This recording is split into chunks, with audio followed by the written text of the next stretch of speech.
अब म यो ग्रेडको बारेमा केही भन्न गइरहेको छु भाइ बहिनीहरू। हामीलाई 3 प्रकारका प्रश्नहरू आउँछन् जस अनुसार हामीलाई 1 नम्बर गोटाको जम्मा 7 वटा प्रश्नहरू आउने छन् र यसको प्रत्येकको अङ्क 1-1 हुनेछ र यो अङ्क जम्मा 7 रहेको छ। त्यसैगरी 10 वटा प्रश्नहरू आउने छन् जुन 4 अङ्कको दरले हुनेछन् र जसको अङ्क हुनेछ 40 र अर्को 4 वटा प्रश्नहरू आउने छन् जसको अङ्क 7 को दरले हुनेछ र यो जम्मा 28 अङ्कको हुनेछ। यसरी हेर्दाखेरि यो जम्मा 75 पूर्णाङ्कको हुनेछ र प्रश्न जम्मा हाम्रा 21 वटा हुनेछन्। 21 वटा प्रश्न 75 पूर्णाङ्कको आउनेछ र 25 पूर्णाङ्कको चाहिँ हाम्रो प्रयोगात्मकलाई छुट्याइएको छ। मैले ग्रिडको बारेमा अहिले तत्काललाई भाइ बहिनीहरूलाई यति मात्रै बताएँ र अब यसपछि हामी आज अति छोटो उत्तर आउने प्रश्नका रूपमा मात्रै अध्ययन गर्न गइरहेका छौँ अथवा त्यस कार्यक्रममा आज हामी सहभागी भएका छौँ र यहाँ आज हामी युनिट 1 को बारेमा चर्चा गर्नेछौँ। युनिट 1 मा जम्मा हामीसँग 4 वटा पाठहरू रहेका छन्। ती 4 वटा पाठहरूको पनि म यहाँ सामान्य भाइ बहिनीहरूलाई जानकारी गराउँछु। तिनीहरूको नाम म यहाँ लेख्नेछु। जम्मा यसमा 4 वटा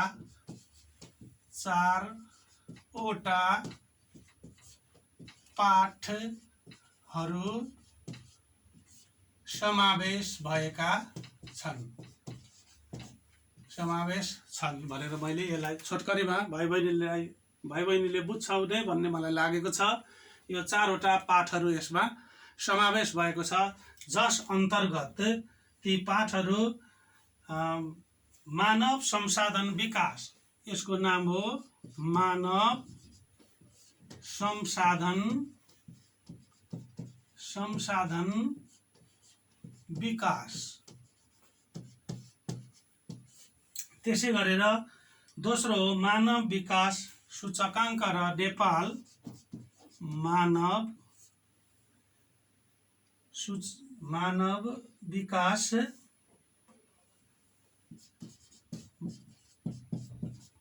सूचकाङ्क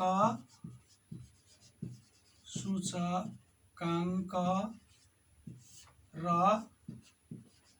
नेपाल। त्यसै गरी क्षेत्रीय विकासको अवधारणा, तेस्रोमा छ हाम्रो पाठ क्षेत्रीय विकासको अवधारणा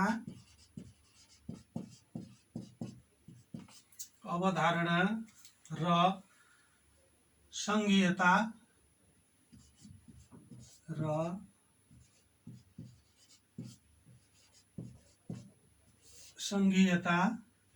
र चौथो छ नेपालका प्रदेशहरू।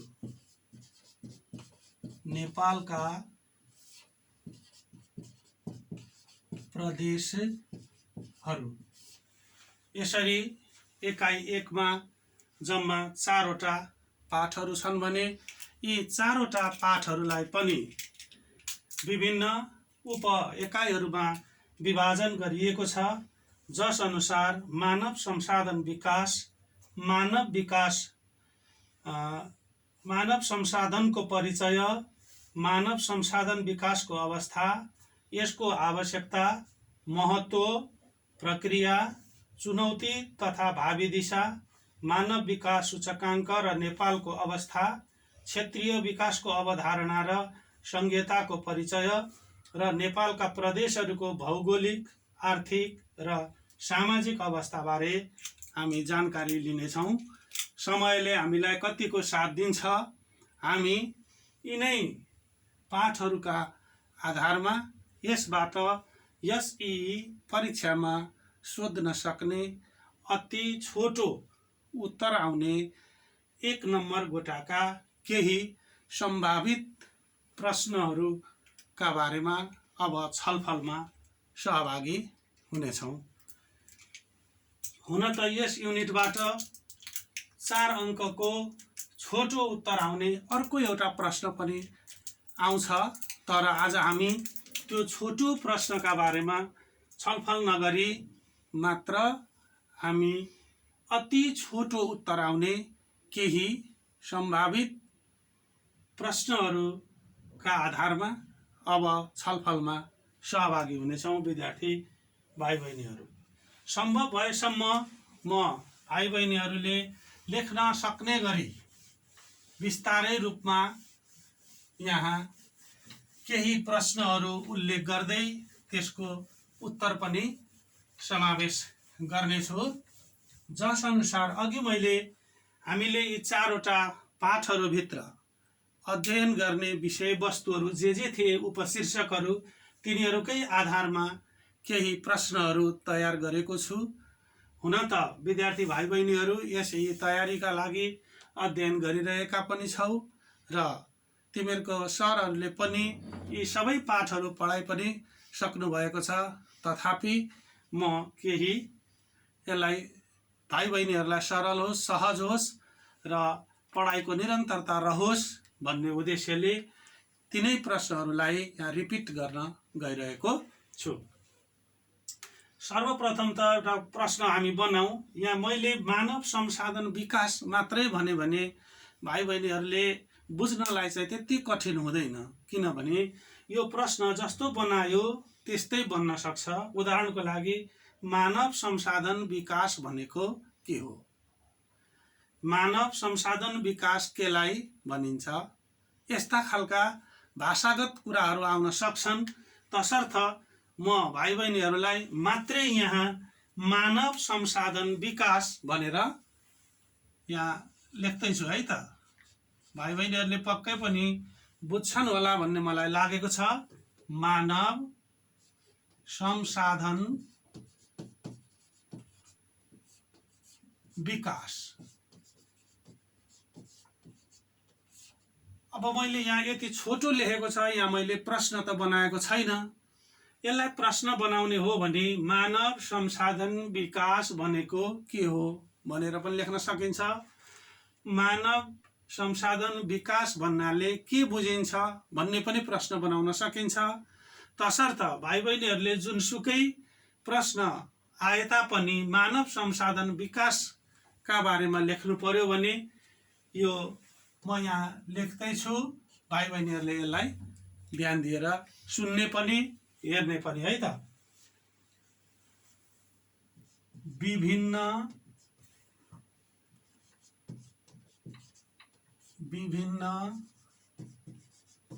कार्यका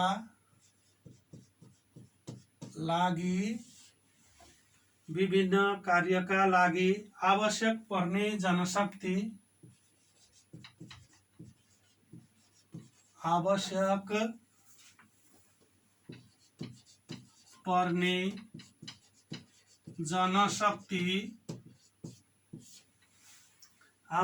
पर्ने जनशक्ति उत्पादन गर्ने कार्यलाई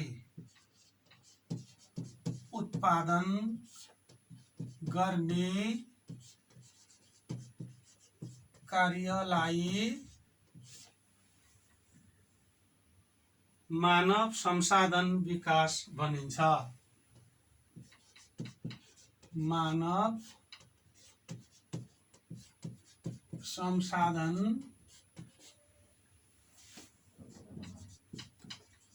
विकास भनिन्छ। अब भाइ बहिनीहरूले मैले भन्दै गर्दाखेरि पनि टिप्न सक्ने गरी पनि मैले भने र भाइ बहिनीहरूलाई लेख्नका लागि सजिलो होस् भनेर मैले एउटा सानो मानव संसाधन विकासको बारेमा यहाँ लेखेको छु, जो म फेरि पनि दोहोऱ्याउँदैछु। विभिन्न कार्यका लागि आवश्यक पर्ने जनशक्ति उत्पादन गर्ने कार्यलाई मानव संसाधन विकास भनिन्छ। यसमा खास गरी हामीले 3वटा कुराहरू ज्ञान, सिप र क्षमता। भाइ बहिनीहरू यो यहाँ लेखिरहनु पर्दैन, तर यसलाई पुष्टि गर्नका लागि हामीले यहाँ तीनवटा कुराहरू ज्ञान, सिप र क्षमता वृद्धि गर्नेसँग यो सम्बन्धित छ, जसले विभिन्न काम गर्नका लागि त्यस्ता व्यक्तिहरूको आवश्यकता पर्छ, जुन जनशक्तिको आवश्यकता पर्छ। त्यो जनशक्तिमा ज्ञान, सिप र क्षमता वृद्धि गरी कार्यलाई जति सक्दो सरल, सहज र छिटो तरिकाले सक्ने गरी बनाउन सकिन्छ। भाइ बहिनीहरू, यो यसका बारेमा पक्कै पनि तिमीहरूले बुझ्यौ भन्ने मलाई लागेको छ।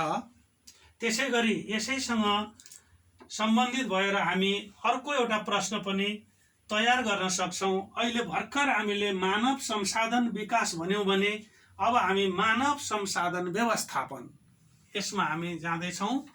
मानव संसाधन व्यवस्थापन, अघि भर्खर हामीले विकाससँग चर्चा गर्यौँ भने अब हामी व्यवस्थापनको कुरा गर्छौँ। मानव संसाधन व्यवस्थापन सामान्यतया भाइ बहिनीहरूलाई विकास भनेको के हो र व्यवस्थापन भनेको के हो भन्ने कुरा पक्कै पनि आउँछ। यो हरेक विषयमा हामीले विकास भनेर पढिरहेका छौँ। अर्थशास्त्रमा पनि हामी विकास भनेर पढ्छौँ, सामाजिकमा पनि हामी विकास भनेर पढ्छौँ, जनसङ्ख्या विषयमा पनि विकास भनेर पढ्छौँ। विकास विभिन्न पाठहरूमा, विभिन्न विषयहरूमा हामीले पढिरहेका छौँ। आर्थिक विकास, सामाजिक विकास जस्ता कुराहरू पनि हामीले अध्ययन गरिसकेको छ। त्यसैले विकासका बारेमा मैले भर्खरै भाइ बहिनीहरूलाई ज्ञान, सिप र क्षमता अभिवृद्धि भयो भने त्यो प्रत्येक जनशक्ति विकास भएको मानिन्छ भन्ने अर्थमा भाइ बहिनीहरूलाई व्याख्या गरेँ भने अब म यो मानव संसाधन व्यवस्थापनका बारेमा थोरै कुरा भन्न गइरहेको छु। हामीले जनशक्ति उत्पादन गर्ने कार्य त भनिसक्यौँ। अब त्यो उत्पादन भएको जनशक्तिलाई उसले गर्ने कार्यप्रति जिम्मेवारी बनाउनु व्यवस्थापन हो। यो हामीले धेरै लम्बे चौडे कुराहरू पनि यहाँ सोचिरहन जरुरी छैन भाइ बहिनीहरू। हामीले मात्रै जनशक्ति व्यवस्थापनमा के हुन्छ भन्दा जसलाई हामीले ज्ञान, सिप र क्षमता अभिवृद्धि गरी उत्पादन गरिसक्यौँ, अब त्यो उत्पादित जुन जनशक्ति हो त्यो उत्पादित जनशक्तिलाई उसको आफ्नो कार्यप्रति जिम्मेवार बनाउनु हो र हरेक व्यक्तिले आफूले गर्ने कामको जिम्मेवारी लिनुपर्छ। तसर्थ यसलाई पनि मैले थोरै लेख्ने विचार गरेँ। उत्पादित जनशक्तिलाई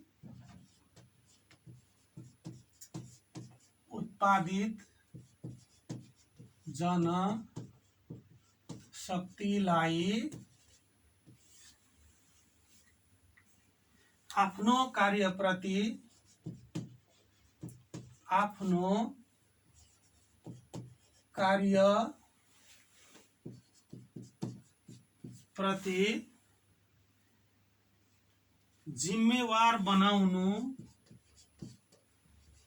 जिम्मेवार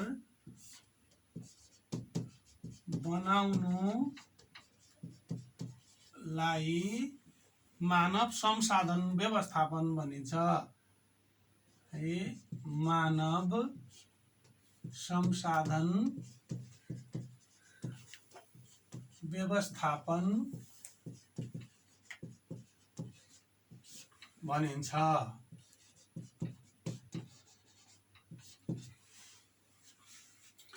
यो सामान्यतया 1 नम्बर गोटामा सोध्ने, एक वाक्यमा लेख्ने खालको प्रश्न भएको हुनाले यसलाई अत्यन्त छोटो ढङ्गबाट हामीले यसरी पनि परिभाषित गर्न सक्छौँ भनेर मैले यहाँ भाइ बहिनीहरूलाई टिप्पण गराएको छु।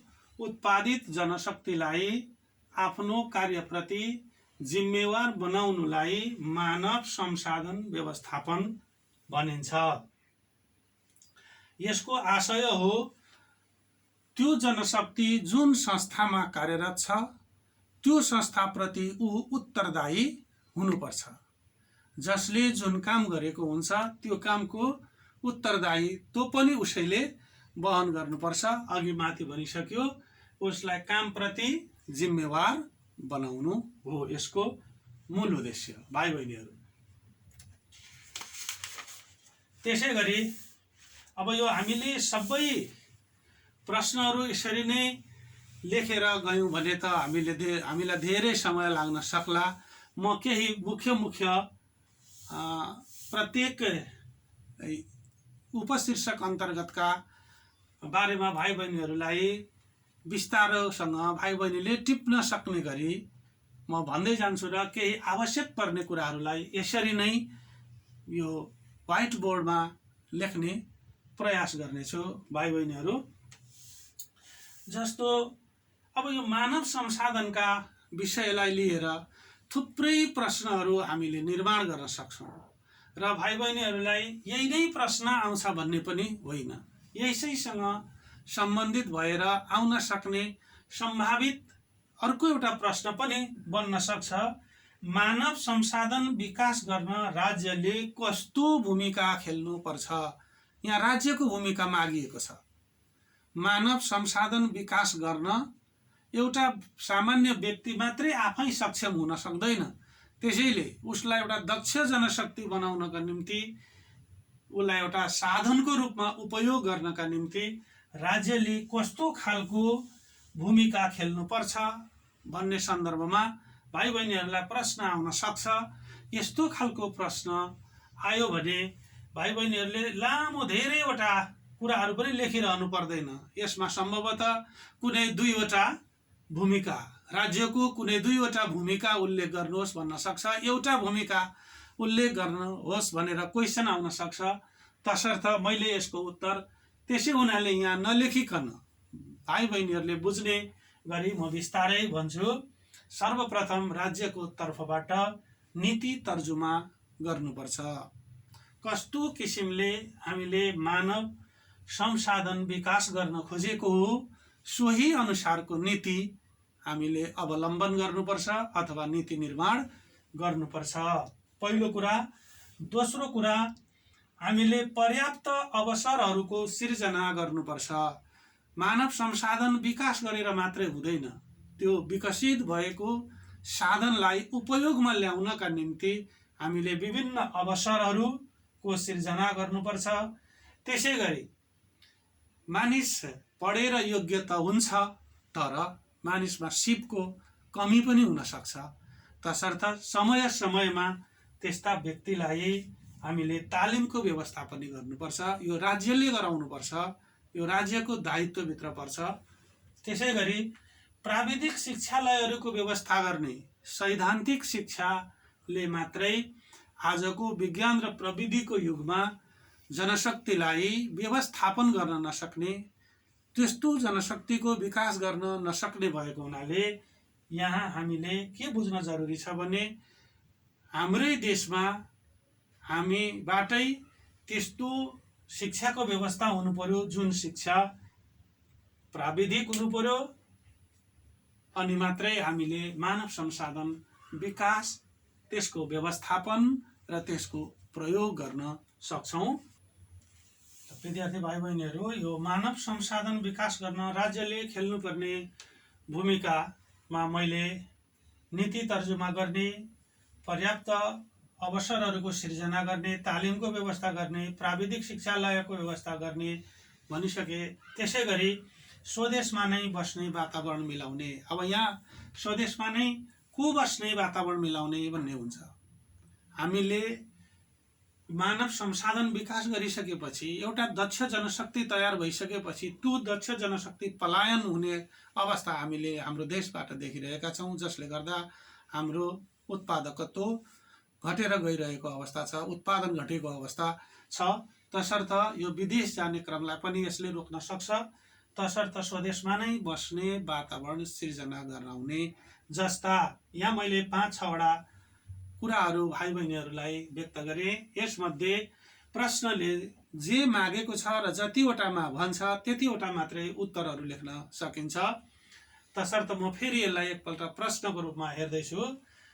मानव संसाधन विकास गर्न राज्यले कस्तो प्रकारको भूमिका खेल्नुपर्छ अथवा पर्ला? तपाईको विचार लेख्नुहोस् अथवा दुईटा भूमिका लेख्नुहोस् राज्यको भन्ने प्रश्न आयो भने भाइ बहिनीले नीति तर्जुमा गर्ने, पर्याप्त अवसरहरूको सिर्जना गर्ने, तालिमको व्यवस्था गर्ने, प्राविधिक शिक्षालयको व्यवस्था गर्ने, स्वदेशमा नै बस्ने वातावरण मिलाउने मध्येबाट कुनै दुईवटा अथवा प्रश्नले मागे अनुसारको उत्तर लेख्न सक्नेछौँ। अब मैले सुरुमै पनि भनिसके, आज हामी धेरै छोटो उत्तर आउने प्रश्न, अति संक्षिप्त उत्तरात्मक प्रश्नहरूका बारेमा छलफल गर्ने भएको हुनाले मैले अर्को पनि एउटा प्रश्न यहाँ बनाउने कोसिस गरेको छु। जस्तै देशका लागि आवश्यक पर्ने जनशक्ति भनेको छ, कुनै पनि देशलाई कस्तो प्रकारको जनशक्तिको आवश्यकता पर्छ भन्ने प्रश्न हुन सक्छ भाइ बहिनीहरू। देशका लागि कस्तो जनशक्ति आवश्यक पर्छ भन्ने प्रश्न हुन सक्छ र यो प्रश्नको उत्तर लेख्दा हामी अल्पकालीन, दीर्घकालीन र स्थिर, अदक्ष, दक्ष, अर्धदक्ष जनशक्तिको आवश्यकता पर्दछ भनेर हामीले उत्तर लेख्नुपर्छ। सामान्यतया विद्यार्थी भाइ बहिनीहरूले अल्पकालीन, दीर्घकालीन र स्थिर मात्रै भनेर लेखेको देखिएको छ। तसर्थ यो प्रश्नलाई भाइ बहिनीहरूले राम्रोसँग बुझ्ने पहिले मैले भन्न खोजेको कुरा के छ भने देशका लागि आवश्यक पर्ने जनशक्ति कस्तो हो अथवा कस्तो जनशक्ति आवश्यकता पर्छ। यसमा अल्पकालीन, दीर्घकालीन र स्थिर, तर यो तीनटाबाट पनि अदक्ष, अर्धदक्ष र दक्ष जनशक्तिको आवश्यकता पर्दछ। सामान्यतया भाइ बहिनीहरूले अदक्ष, अर्धदक्ष र दक्ष जनशक्तिको बारेमा बुझेकै हुनुपर्छ। मेरो विचारमा म अलिकति भाइ बहिनीहरूलाई यो अल्पकालीन भनेको कस्तो जनशक्ति हो त्यसको बारेमा बताउन गइरहेको छु। अल्पकालीन म भाइ बहिनीहरूलाई उदाहरण दिन्छु है त। जस्तो बाटो बनाउने, पुल बनाउने अथवा कृषिको काम गर्ने, यो अल्पकालीन हो। अथवा एउटा काम सकिएपछि त्यो किसिमको जनशक्तिको काम पनि सकिन्छ। यस्तो खालको जनशक्तिलाई हामी अल्पकालीन जनशक्ति भनेर भन्छौँ। दीर्घकालीन जनशक्ति भनेको एउटै पेशामा लामो समयसम्म काम गर्ने। अब एउटै पेशामा लामो समयसम्म काम गर्ने भन्नाले कस्तो भन्दा भाइ बहिनीहरूले सुनेको पनि छ होला, हाम्रो देशमा सेना, प्रहरी, निजामती कर्मचारी भन्ने कुरा सुनेको होला हो। यिनीहरू एउटा निश्चित समय अवधिसम्म भनेको त्यो लामो अवधि हुन सक्छ। मैले शिक्षकहरूकै भने अहिलेसम्मको कानुन अनुसार, नियम अनुसार 60 वर्षको उमेर पुगुन्जेलसम्म त्यो एकजना शिक्षक आफ्नो शिक्षण पेशामा संलग्न हुनुहुन्छ। मानौ उहाँ 20-22 वर्षको उमेरमा शिक्षक बन्नुभयो भने 38-40 वर्षसम्म उहाँ दीर्घकालसम्म सेवारत हुनुहुन्छ। त्यसरी नै विभिन्न क्षेत्रमा काम गर्ने कर्मचारीहरूको, सेना प्रहरीहरूको पनि आफ्नै त्यो एउटा समय अवधि छ र त्यो समय अवधि केही लामो हुने भएको हुनाले यसलाई स्थिर, दीर्घकालीन जनशक्ति भनेर भनियो। अब अर्को चाहिँ स्थिर जनशक्ति भनेको छ।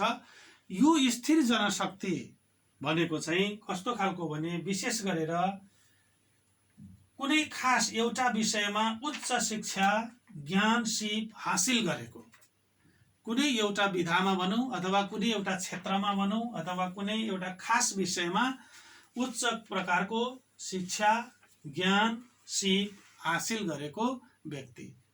यसको पनि भाइ बहिनीले उदाहरण सजिलैसँग पत्ता लगाउन सक्छ होला। जस्तै डाक्टर। अब डाक्टर एउटा विशेष प्रकारको ज्ञान प्राप्त, एउटा विषयको उच्च शिक्षा हासिल गरेको सिपयुक्त जनशक्ति हो। त्यसै गरी इन्जिनियर हो, शिक्षक हो। हामी यसरी स्थिर जनशक्तिलाई परिभाषित गर्न सक्छौं अथवा यसलाई बुझ्न सक्छौं। अब यसरी नै मानव संसाधन विकासको आवश्यकता कस्तो छ, किन छ भन्ने खालको पनि अर्को प्रश्न यसैबाट आउन सक्छ। भाइ बहिनीहरू, प्रश्नलाई अलिकति राम्रोसँग ध्यान दिनका लागि म भन्छु र म यो चाहिँ भाइ बहिनीहरूलाई अलिकति लेखौँ कि जस्तो पनि लाग्यो। थोरै मैले यसलाई बोर्ड प्रयोग गरेँ। मानव संसाधन विकासको आवश्यकता। मानव संसाधन विकासको आवश्यकता। यो पनि मैले भाइ बहिनीहरू प्रश्नको रूपमा छैन, यो भनेको के हो भन्ने कुरा बुझाउन खोजेको हो। मानव संसाधन विकासको आवश्यकता किन पर्छ भनेर हामीलाई प्रश्न आउन सक्छ। हामीलाई आउन सक्ने प्रश्न हो, मानव संसाधन विकासको आवश्यकता किन पर्छ। अब यसको उत्तर चाहिँ हामी यसरी दिन सक्छौं। जनशक्ति माग तथा नियुक्ति। एउटा कुरा चाहिँ जनशक्ति माग तथा, यसलाई आपूर्ति पनि भन्न सकिन्छ। जनशक्ति माग तथा नियुक्ति। कुन कार्यालयमा अथवा कुन संस्थामा कस्तो प्रकारको जनशक्ति आवश्यकता परेको छ त्यसको पहिले माग गर्ने र यसको नियुक्ति गर्ने। यो कार्यको लागि मानव संसाधन विकासको आवश्यकता छ। त्यसरी नै कामदार व्यवस्थापन। कामदार व्यवस्थापन गर्नका लागि पनि मानव संसाधन विकासको आवश्यकता पर्छ। कामदार व्यवस्थापन। श्रम लागत विश्लेषण। श्रम लागत विश्लेषण।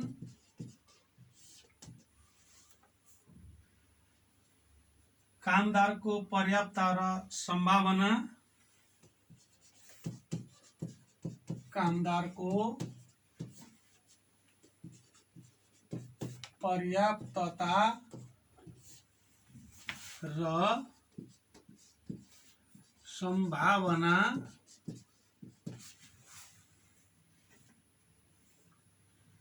जनशक्ति अवस्थाको आकलन। जनशक्ति अवस्थाको आकलन।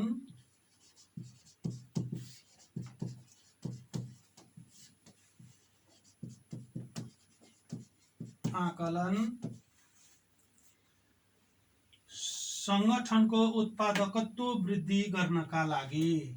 संगठन भनौं अथवा संस्था भनौं अथवा कार्यालय भनौं, संगठनको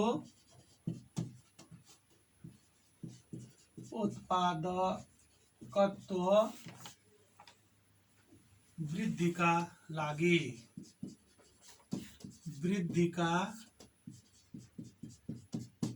लागि मानव संसाधन विकासको आवश्यकता पर्दछ। भाइ बहिनीहरू, मैले यहाँ छोटकरीमा लेखेको छ है। मानव संसाधन विकासको आवश्यकता किन पर्दछ भन्ने प्रश्न आयो भने अथवा आउन सक्छ।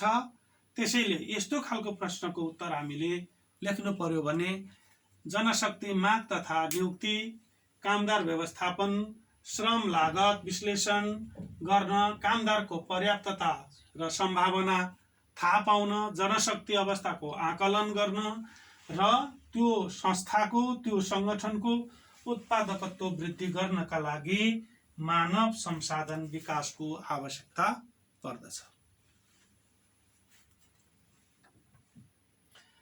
अब त्यसरी नै मैले भाइ बहिनीहरूलाई अघि पाठको परिचय दिँदैखेरि यसमा हामीले कस्ता कस्ता उपशीर्षकहरूमा अध्ययन गर्छौं भन्ने बारेमा जानकारी गराएको थिएँ। सोही अनुसार यो प्रश्नहरू यहाँ निर्माण भएका छन्।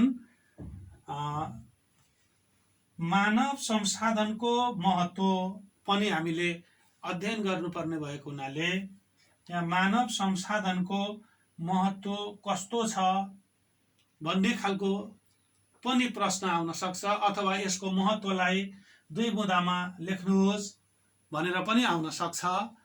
तसर्थ हुन त कतिपय कुराहरू जहाँ आवश्यकता, जे कुराको आवश्यकता पर्छ त्यो नै त्यसको महत्त्व पनि हो। जब महत्त्व हुन्छ अनि त्यसको आवश्यकता पर्छ, त्यसको आवश्यकता नै त्यसको महत्त्व हो पनि भन्ने गरिन्छ। यहाँ हामी मानव संसाधन विकासको महत्त्वलाई के भनेर परिभाषित गर्छौं अथवा यसलाई बुझ्छौं भने समयको सदुपयोग गर्न। सबैभन्दा पहिले मानव संसाधनको महत्त्व के छ भन्दा समयको सदुपयोग गर्न। यो समय आउँछ जान्छ, परिवर्तनशील छ, यसले हामीलाई पर्खिदैन। तसर्थ ठिक समयमा ठिक काम गर्नका लागि, ठिक समयमा उक्त काम सम्पन्न गर्नका लागि यसको महत्त्व छ। त्यसैगरी पुँजी परिचालन गर्न हामीले मानव संसाधन एउटा जनशक्तिको रूपमा मानव संसाधन भएको हुनाले सामान्यतया पुँजी आफै चलायमान हुन सक्दैन, स्रोत आफै चलायमान हुन सक्दैन। त्यो स्रोतलाई चलाउनको निम्ति अथवा त्यो पुँजीलाई परिचालन गर्नको निम्ति पनि मानव संसाधनको विकास गर्न अत्यन्तै आवश्यकता छ। यो नै यसको एउटा महत्त्व पनि हो। त्यसैगरी ऊर्जा व्यवस्थापन गर्न, अपेक्षित उपलब्धि हासिल गर्न, तालिम विकासहरू प्राप्त गर्न अथवा तालिम विकास गर्नका लागि र क्षतिलाई न्यूनीकरण गर्नका लागि मानव संसाधनको महत्त्व रहेको छ। हामीले सकेसम्म हामी जुन संस्था